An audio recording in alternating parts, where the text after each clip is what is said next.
Sorry guys, it took a little while to get the video done because I was busy with some other stuff. So, episode 2 of What Lives Inside. Now, first, it starts off with a new theme song. The first theme song showed like a wooden carving of his dad making the puppet, like in the first episode. This one showed like a forest and like a little wooden doll running through it. So, I don't know, maybe the theme song of every episode is going to be like that, and it's going to like show something that's going to happen in the episode. So it starts off with him walking through the land, and we're not sure what happened to the wolf, but he's walking through this surreal world where there's like giant stick figures sword fighting with needles and giant teddy bears and stuff, and there's like candy trees and things, and that's when he picks up his Dell tablet and takes pictures, specifically holding it up so you can see the brand name. Coincidentally, this show was funded by Dell and Intel. So as he was walking around, he trips and falls down a steep slope and is about to fall off a cliff, but that's when Taylor accidentally lets go and starts rolling down some stairs at the house where his dad's funeral is.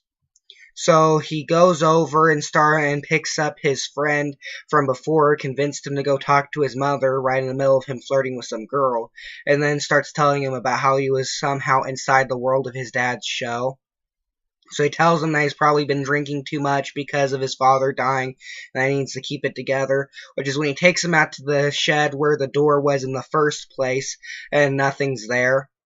So after a while, that's when he talks to him, and he shows him the tablet, and says that he took a picture of the world, and his friend just thinks it's a screensaver.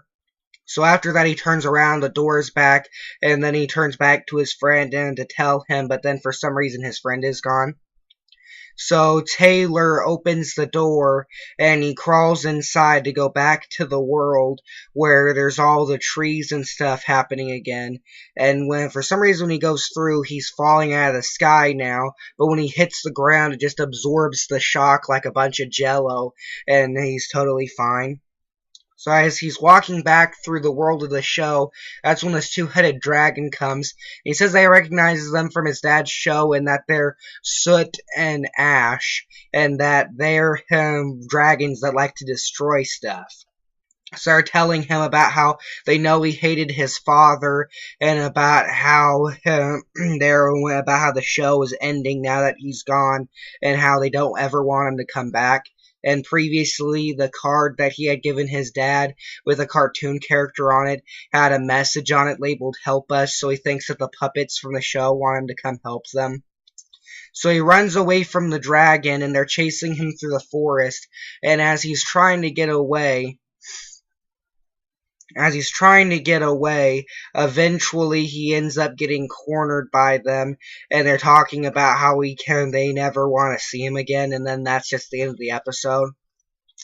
I don't know, as far as I can tell from these first few episodes, like, the world of the show is physically coming to an end because their creator has died, and now everything's falling apart, and he has to continue the show in order for the puppets and stuff to keep living in this fictional universe, or something like that. So, we'll see you next week when the next episode comes out on Wednesday. Until then.